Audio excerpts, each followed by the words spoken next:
Hello and welcome to our special coverage of the Russian invasion of Ukraine. I'm Ladi Akiriduluale. The headlines. Ukrainian Defense Intelligence Chief glad for attack on Russian airbase, but won't claim responsibility. Russian frigate armed with Zircon hypersonic missiles leaves a Russian naval base. And in call with Ukraine's president, French President Emmanuel Macron promises light armored combat vehicles. We begin with news of that the head of the Defense Intelligence Agency of Ukraine said he was, quote, very glad to see the December 26 attack on Russia's Engels Air Force Base, but avoided claiming responsibility for it until the war is over. General Krilo Budanov was speaking during a televised interview from Kiev. When asked whether there will be more attacks inside of Russia, the Ukrainian spy chief said attacks would be deeper and deeper inside the country. Did Ukraine strike a Russian airbase? I can give you an answer right now on this question. Okay. Only after ending of this war. Okay. What's your reaction to it, even if you don't claim responsibility? I'm very glad to see this. Do you think there'll be more? I think so. Yeah? More attacks inside Russia, deep inside Russia? Deeper and deeper. And in Crimea? Crimea is a part of Ukraine. It's our territory. We can use any weapon on our territory. How do you see the next 6 months playing out in this war? It will be the most warm months of that period, before summer. It will be the most warm months. Is Putin... I mean military, in military aspect. Is Putin terminally ill? Of course. He is? Yeah. When? It's still a long period, very long. When do you think he's going to die? I think very fast. Soon? I hope. If he dies, what does that mean? Does someone take his place? What does that mean for you? Replacement, transfer of power. This war should be ended before he's dying. What's he sick with? Cancer? Yeah. He has cancer? We think it's cancer. Why do you think he's sick? The answer is very simple, we know it. From evidence? From human sources.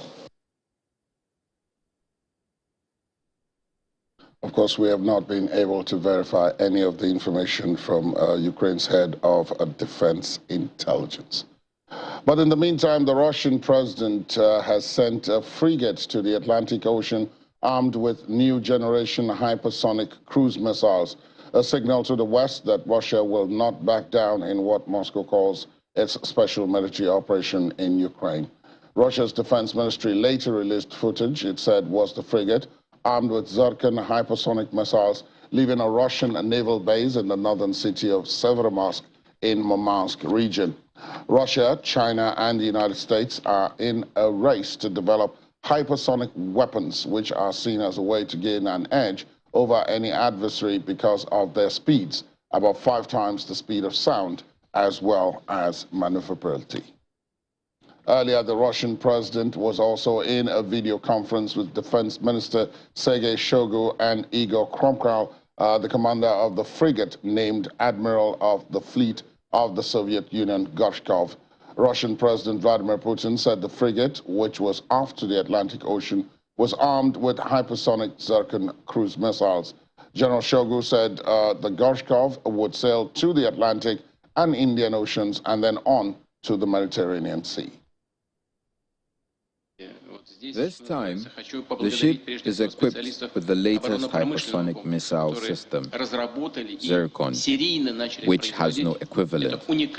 This is a hypersonic sea-based system and other new weapons. Here and now, I want to thank, first of all, the specialists in the defense industry complex who created and started mass production of this unique weapon. As I've said already, there is no equivalent in any country in the world. I am sure that this powerful weapon will allow Russia to protect itself from potential external threats reliably and will help us serve our country's national interests. I am very glad. My congratulations. This is a very big collective piece of work which ended up with a good result as expected. Begin your task. Russian President Vladimir Putin. And CCTV footage from the National Palace of Arts of Ukraine showed the moment a Russian missile hit the Alphabet Hotel in Kiev on December 31st, badly damaging it and a residential building. The impact of the explosion was felt at the National Palace itself, as CCTV video shows windows and doors being blown out and people running to take cover. Russia fired more than 20 cruise missiles at targets in Ukraine on New Year's Eve, killing at least one person and injuring more than a dozen in what Ukraine's human rights ombudsman Dmytro Lubinets described as terror on New Year's Eve. And the Ukrainian military says the use of cell phones by Russian troops was not the main reason their position was located in Makivka, leading to a devastating strike in the eastern Donetsk region. A spokesman for the eastern group of the Ukrainian armed forces, Serhiy Cheretivi, said, quote, "Of course, using phones with a geolocation is a mistake, but it is clear that this version looks a bit off course. This is a mistake from the Russians, and I think that now that they are engaged in searching for who to blame, they are putting the blame on each other." Mr. Chervatsky adds that it is clear that this use of phones was not the main reason. The main reason was that they were unable to covertly deploy these personnel, and we took advantage of that, having detected the target powerfully and destroyed it. According to the Russian Defense Ministry, 4 rockets from US-made HIMARS launchers were used in that strike. And the governor of Russia's southwestern Samara region held talks in Moscow with the leadership of the Russian Defense Ministry after dozens of Russian military deaths in the city of Mavetka in the Donetsk region. Some of the servicemen who died in the strike that took place just after midnight on Sunday at a vocational school housing Russian conscripts were mobilized from Samara, according to RIA Novosti, quoting the Samara regional governor, Dmitry Azarov. The Russian Defense Ministry said 89 servicemen were killed in the strike, but the Ukrainian military initially claimed that up to 400 Russian soldiers were killed, later adding that the number was being clarified. And French President Emmanuel Macron spoke with his Ukrainian counterpart, Vladimir Zelensky, and said France would deliver light armored combat vehicles. Mr. Zelensky thanked Mr. Macron on social messaging app Telegram and said both presidents agreed on further cooperation to significantly strengthen air defenses and other defense capabilities. According to the Élysée Palace, the call lasted just over an hour.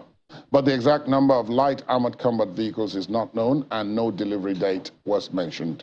In his nightly address on Wednesday, Mr. Zelensky had thanked France for the decision to deliver the vehicles and said the move was, quote, very important in order to restore security for all Ukrainians and peace for all Europeans.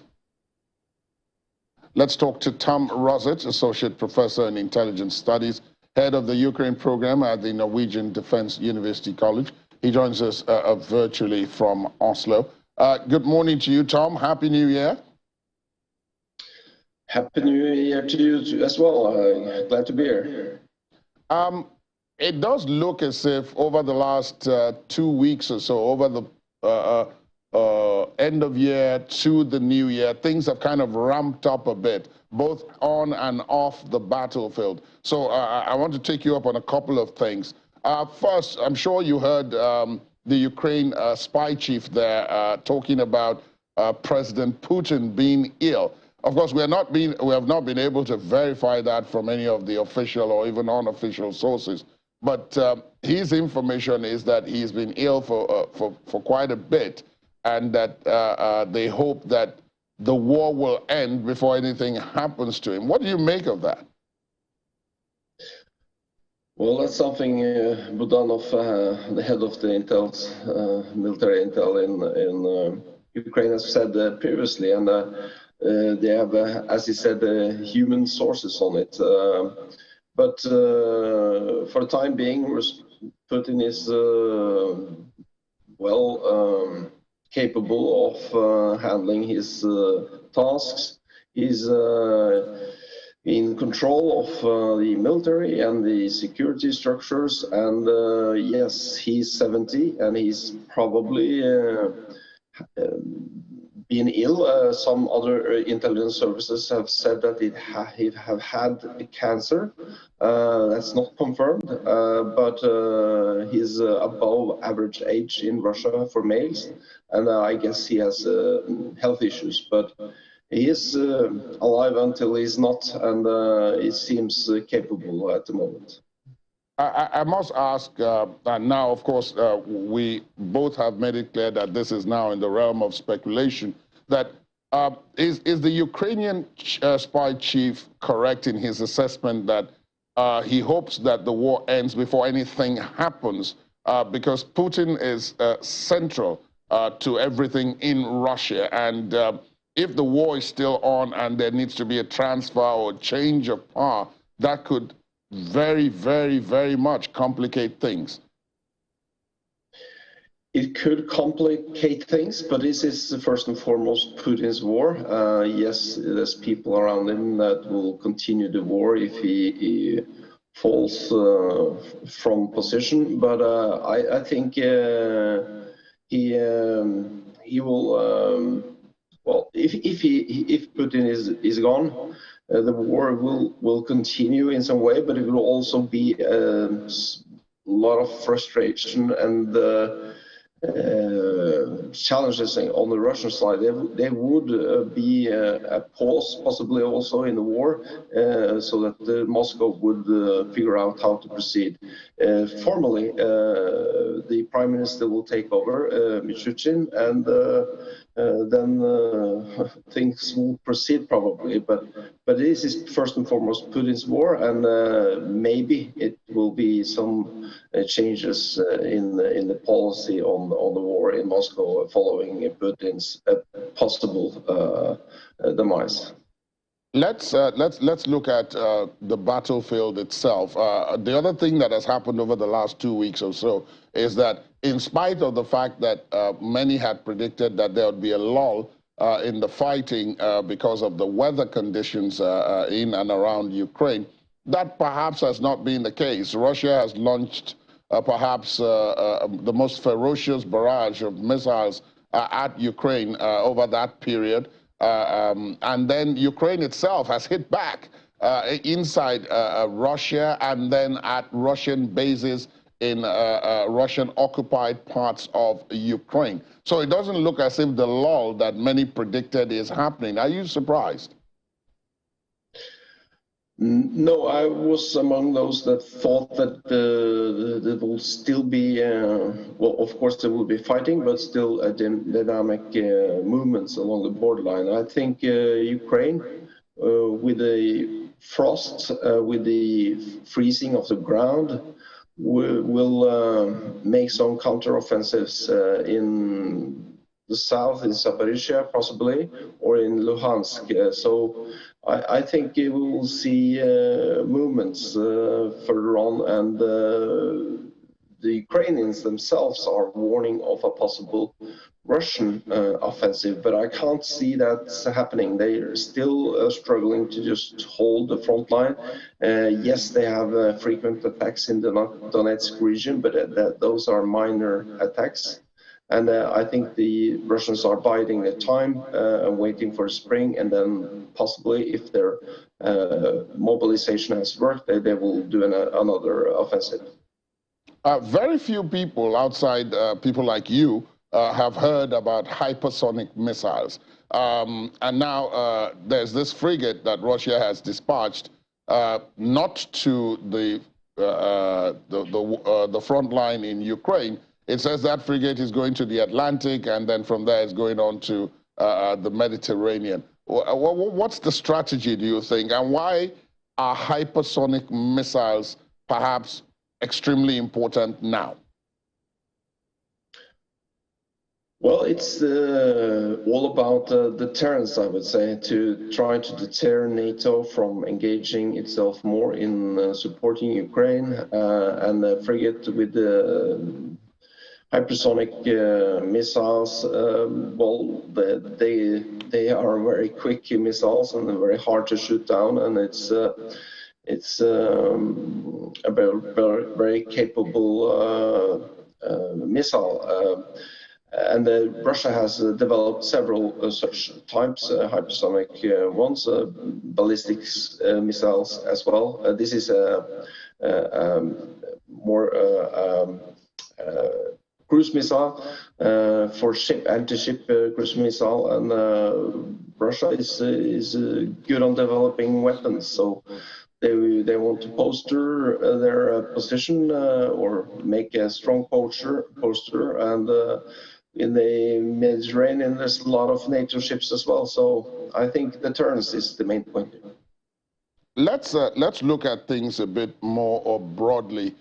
Many of the countries that initially were not going to get deeply involved, I mean, they supported Ukraine in terms of speaking about it, in terms of imposing sanctions on Russia and so on, but they weren't going to get militarily involved in the supply of weapons and so on outside of Britain and the United States, are now getting involved. The likes of France. France is now going to send light armored combat vehicles. And there are a couple of others who had been on the sidelines, the likes of Germany and so on, who are also now sending weapons. Do you think this is as a result of the length of the conflict now? It's gone beyond 10 months. It's in its 11th month. Very soon, we'll be talking about 1 year.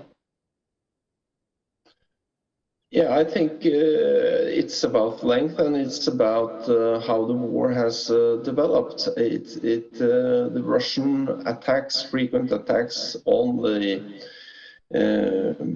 infrastructure in Ukraine, on the power lines, on the water supplies during the winter now, that's quite potentially quite catastrophic, and it could lead to a large refugee stream to Europe. So I think most countries see that this is their support is gaining traction in their own population, and they want to also support with the military material.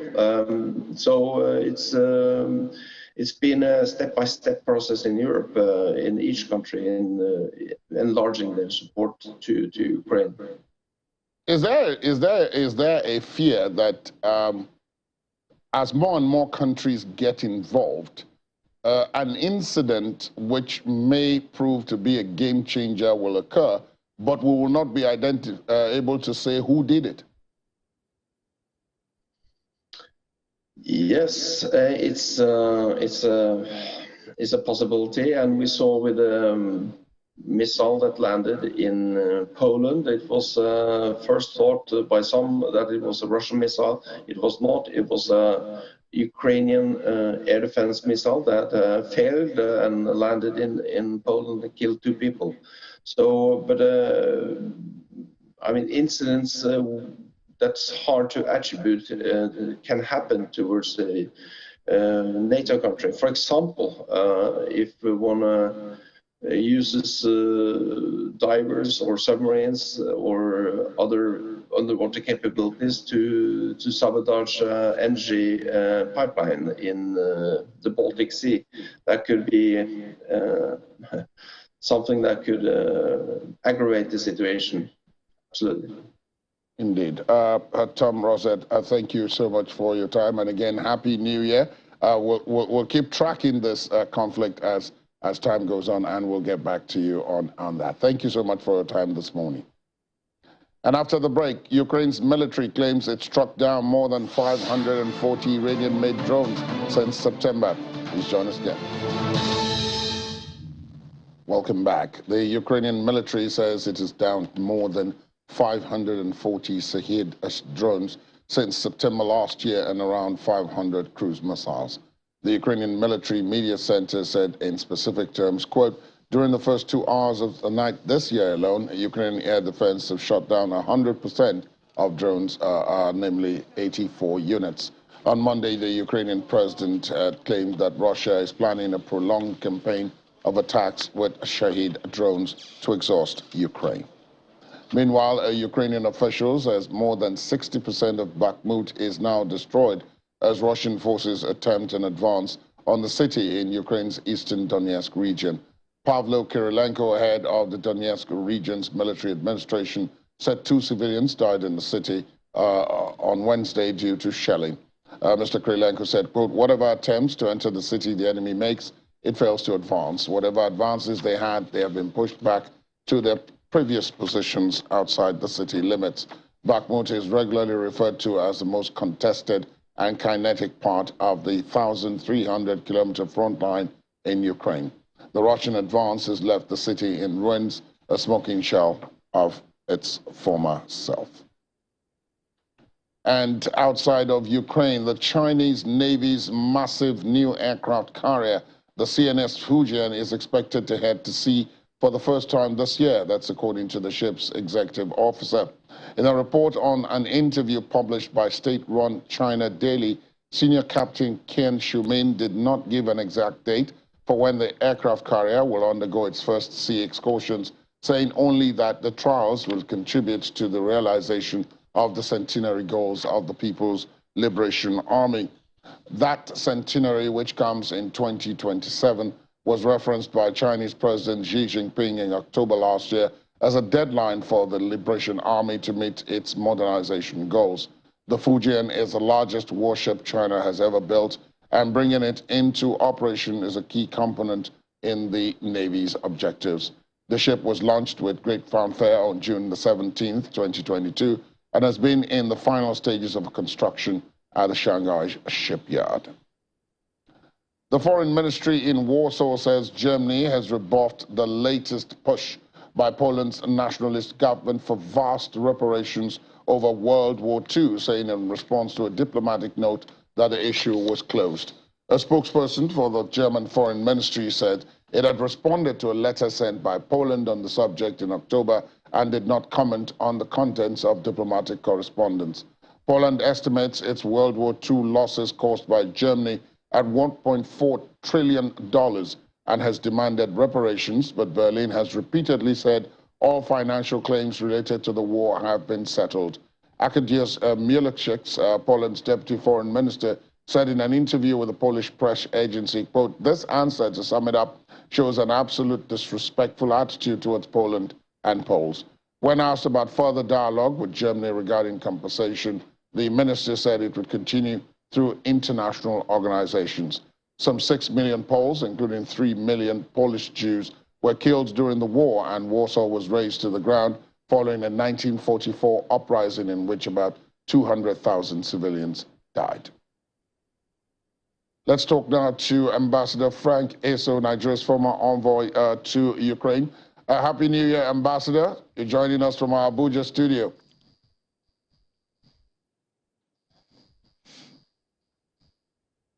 Good morning to you, Ambassador. Thank you for your time. Yeah. Let me begin with what I just read now about the Polish situation. I mean, you're a diplomat. World War II was a long time ago, and yet there are still reverberations from it all this long time later. The Poles are still demanding reparations from Germany, but history has it that Poland previously gave up all rights to those reparations before now. So why do you think this is coming up again now?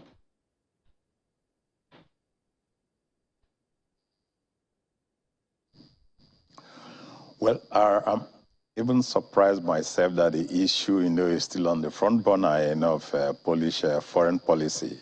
I had thought that all these issues, were settled so many years ago.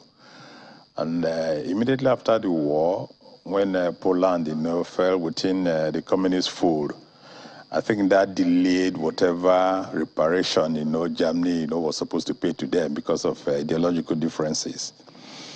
But after communism collapsed and Poland came back to the Western fold, I thought negotiations should have started then for serious agreement on reparation, to Poland, because Poland essentially, suffered greatly, during the Second World War.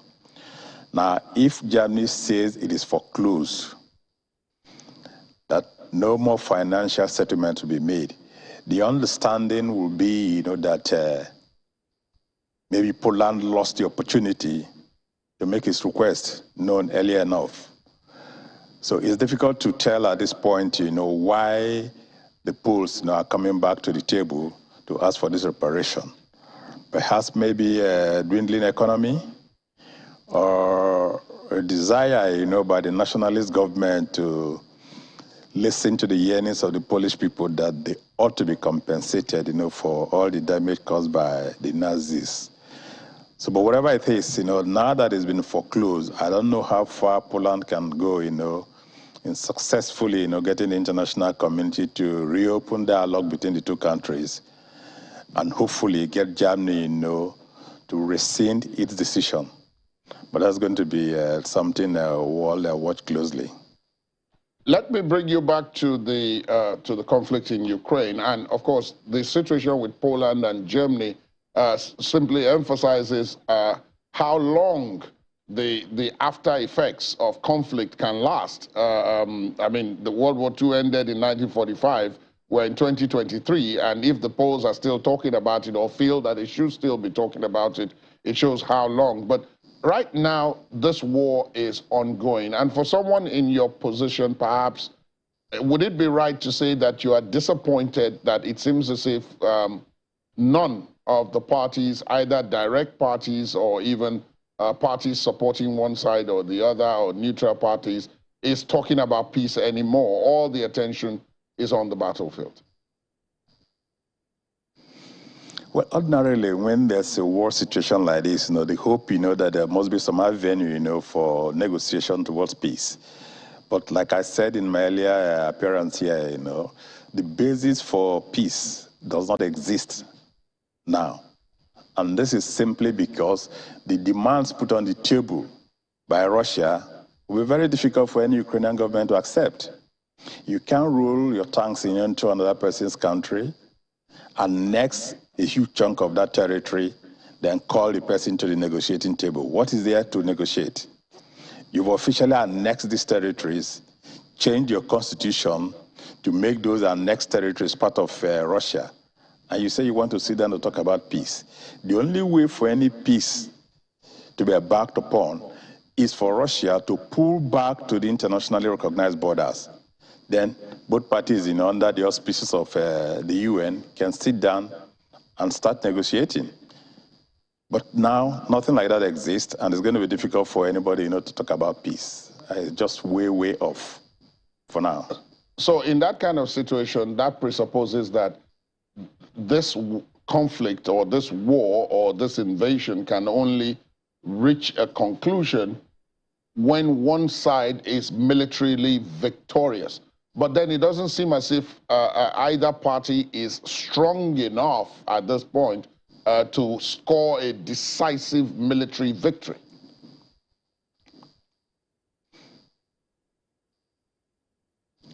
I'm not hearing again. I'm sorry, Ambassador. Let me repeat the question. Can you hear me? Yes. Okay. The question was. I said, as you said, the conditions put on the table for peace don't seem to be viable. Of course, the Ukrainians have said they are not viable. So that means somebody has to emerge victorious on the battlefield for the war to end. But it doesn't seem as if either Ukraine or Russia has the wherewithal right now to emerge victorious on the battlefield. So it's like this is just going to continue. There are two conditions for peace to be embarked upon in the current circumstance. If Putin leaves office, because it is now an ego matter for him. He started the war. I don't see him just pulling back without achieving what he intended to achieve. So if he's no longer in office, and that would depend on the reaction of the Russians themselves, if he's no longer in office, then it will be easier for whoever takes over from him to find a way out of this mess, because it's truly a mess, for the Russian government. Now, when I appeared here sometime around May or thereabout, I did say that the war can only seriously be addressed, in a peaceful manner if parity is attained in terms of ammunition within both countries. At that point in time, the Russians had a full-fledged advantage, but it will appear as if that advantage, has been reduced over time. If you see the way the Ukrainians have been fighting, so it's been very, very difficult for Russians to make any meaningful advance beyond the areas they occupied in the early stages of the war. And with this parity being achieved, and if more weapons flow into Ukraine, as I suspect, they will, then it's going to be tough for Russia, because over time, the Ukrainians, will certainly, regain their territories. And that is when, both sides will now think of sitting down to discuss peace seriously. Given what you said, Ambassador, I must then ask about the broader situation in the world. While most people's attention is focused on the war in Ukraine or the conflict in Ukraine, a number of other things are happening in other parts of the world that also have the seeds for as big a conflict, or in some instances bigger a conflict than what is going on in Ukraine. But it doesn't seem as if international attention is focused in that direction at all because of what is going on in Ukraine. And that possibly until what is going on in Ukraine is sorted out, a world attention will not go to any of these other places. I'm talking about the likes of China and Taiwan, North and South Korea, India and China, Japan's rearming, and all of that. I mean, there are a whole host of things. I've just mentioned a few. And that, we are preparing the grounds for something to slip by us while everybody's attention is focused in Ukraine.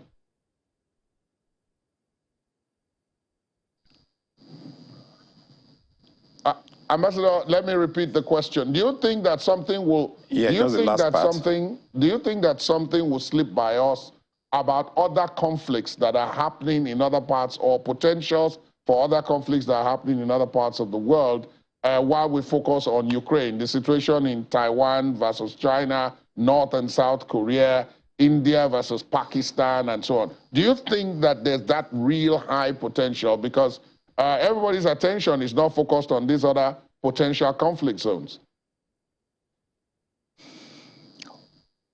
Well, the Ukrainian crisis, is the primary issue, globally for now. Though, like you mentioned, all these other crises are simmering, at the surface. But I do not see them boiling over, into the kind of situation we have in Ukraine now. That could be the reason why the world, seems to be glossing over them.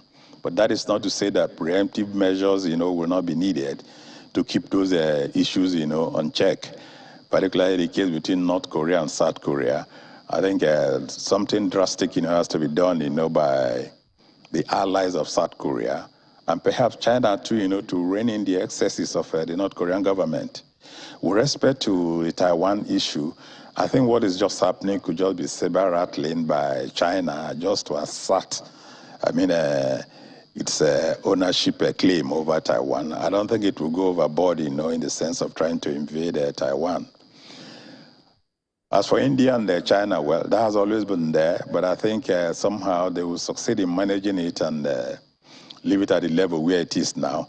The last flare-up, was 2 years ago. I don't envisage any flare-up coming up shortly. But the fact remains that the Ukrainian crisis, is the major crisis in the world. Now it is resolved. Global attention will not be paid to any other crisis elsewhere.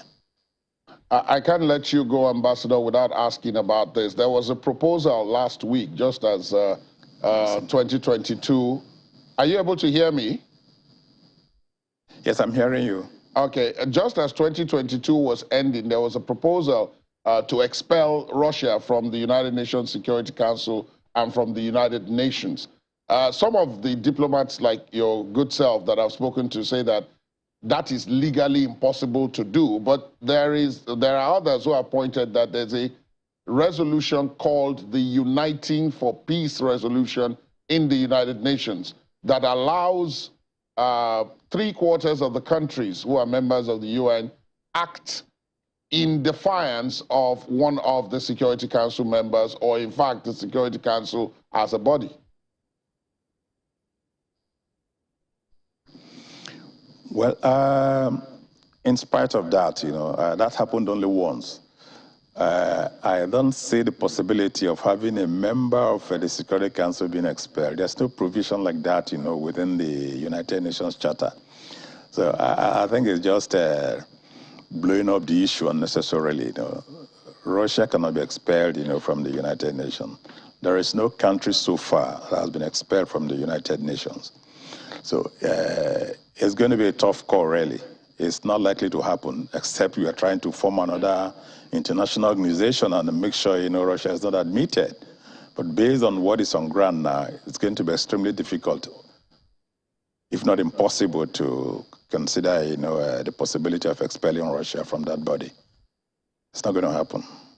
I guess the Ukrainians will be disappointed at your response, Ambassador, but thank you for your time on the program this morning. But that's the reality. That is the reality. Thank you for your time on the program, and Happy New Year to you, Ambassador. Thank you. Yeah, wishing you same. It's been my pleasure. Yeah, thank you.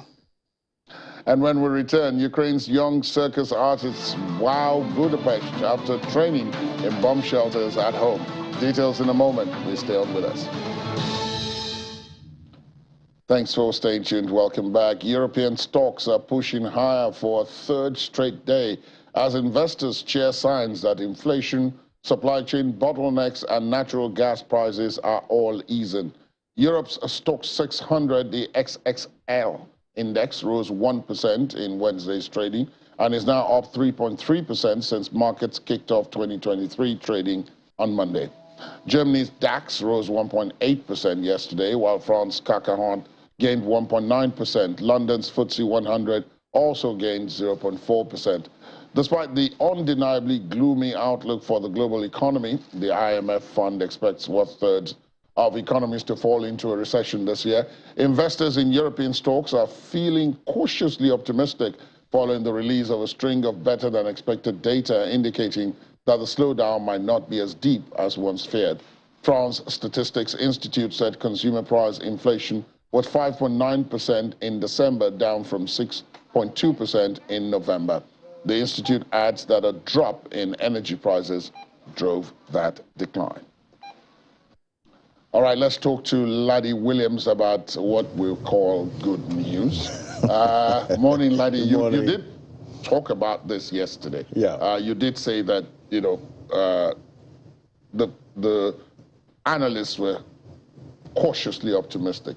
And now it's actually impacting the markets. Yeah, we're seeing some, some optimism, for 2023, even though, we still have the gloomy outlook, and obviously investors are looking for, to get back into the risk assets, because that's where they make most of their profit. Right. But, with all that's happening, with inflation still, biting hard, at this time, even though we're seeing some kind of deceleration, there's still cautious optimism. It's the first part of the year, and obviously the markets did start, a little rocky at first, but we're seeing, some of these risk assets starting to gain some appeal, at this time, even though there's still, heavy caution in the market at this point. Now, the dollar is making modest gains after the hawkish Fed minutes were released. Oh, yes. Again, this issue of running from risky assets into safer assets. Yeah, and the investors are always, looking out for the Fed minutes to just, find out what direction, the Fed is going to go next when it comes to, rate hikes. And, obviously, we've seen the Fed actually calm down for December. We saw a 50 basis point hike, right? Which instead of 75. So that's a good sign. But at the end of the day, the Fed, they're trying to tame the appetite of investors in the financial markets, because they know that investors are looking for every sign to get back in there. Yeah. A sign to just show that the Fed is actually going to slow down and maybe start getting those rates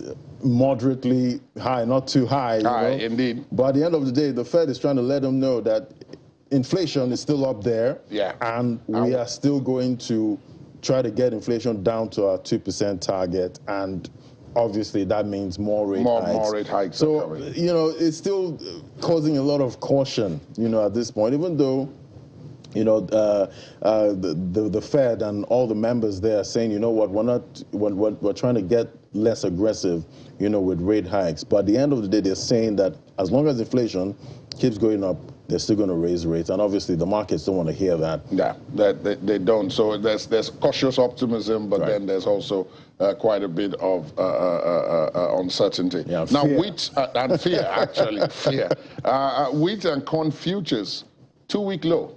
Yeah, we're seeing, which is good. You know, we know how 2022 was when we saw wheat prices soar to the record roof, highs, and so MENA countries, you know, they suffered, you know, that, and we saw that countries like Egypt that actually pay subsidy. We're on the verge of social instability. Exactly. Yeah. So that was a big issue in 2022, and obviously we're seeing those prices actually come down from oil, wheat, and coming down, even the US dollar coming down, you know, and all of that was, you know, playing into inflation.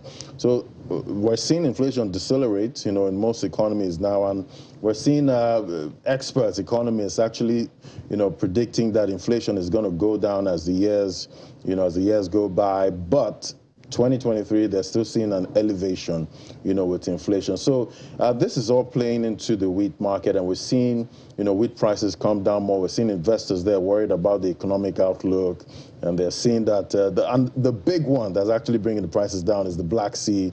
Indeed, the initiative, Yeah, we're seeing that, you know, wheat's coming out from there, so that's putting pressure, you know, on the market because it's good priced wheat, and, you know, investors in that market are seeing that, you know what, the market is flooded with wheat right now, so obviously prices are going to come down, and that's where we're seeing, you know, wheat prices actually come down at this point. Thank you, Laddie. Let's just hope this run of good news continues, continues, because it's still very early days yet. We see everyone is still on edge, you know, waiting for the ball to drop at some point. Because something keeps giving the impression that something is going to happen. Exactly. All right, thanks, Laddie. More of that, of course, on Business Morning, and then Business Incorporated with Laddie and the team. So do watch out for that. Let's take a quick look at the sports out of this conflict. Novak Djokovic has called for former world #1 Daniil Medvedev, as well as players from Russia and Belarus, to be allowed back at Wimbledon this year. Russian and Belarusian players are not permitted to play in team events, so Medvedev was not allowed to participate in the mixed United Cup taking place in cities around Australia this week.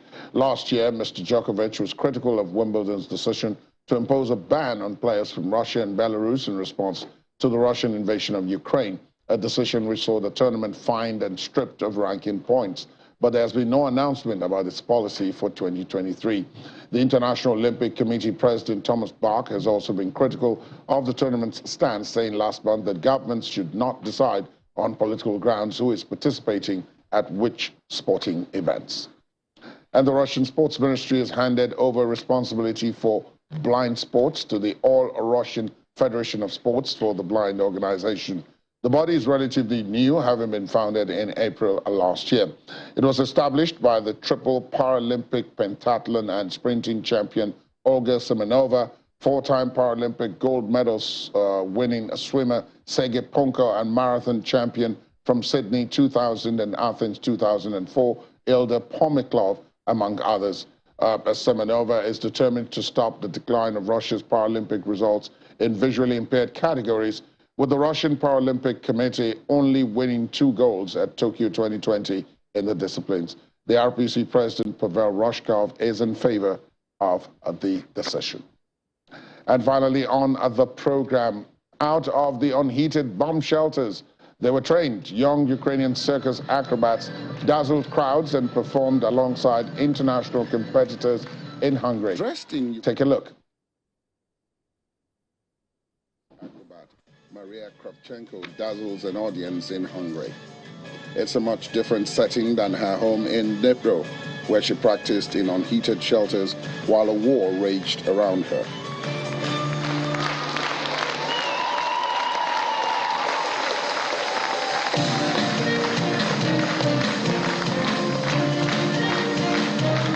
I was training It's with air raid sirens, and it was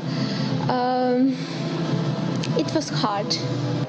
Kravchenko is performing at Budapest's capital circus along with young acrobats from Kharkiv, Kiev, Odessa and Donetsk as part of a Ukrainian youth circus festival to showcase their talent.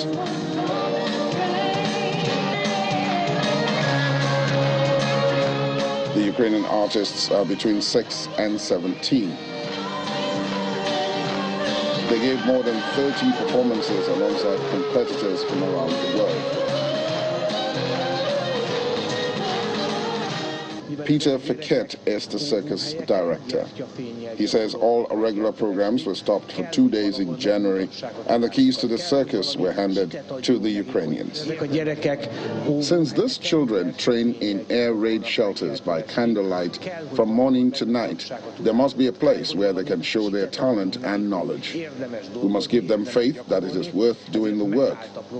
It is worth the training, so we stopped our regular programs for 2 days this January, and for 2 days we hand over the circus keys to our Ukrainian friends.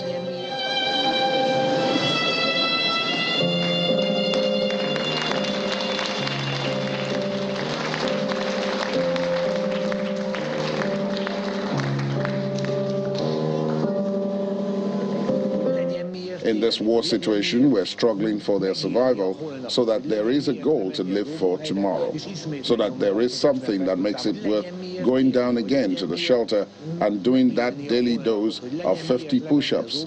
This is what we can provide some help for. Before the war, the Yevkarov Arena Dnipro International Children's Circus Festival was held every year in Dnipro.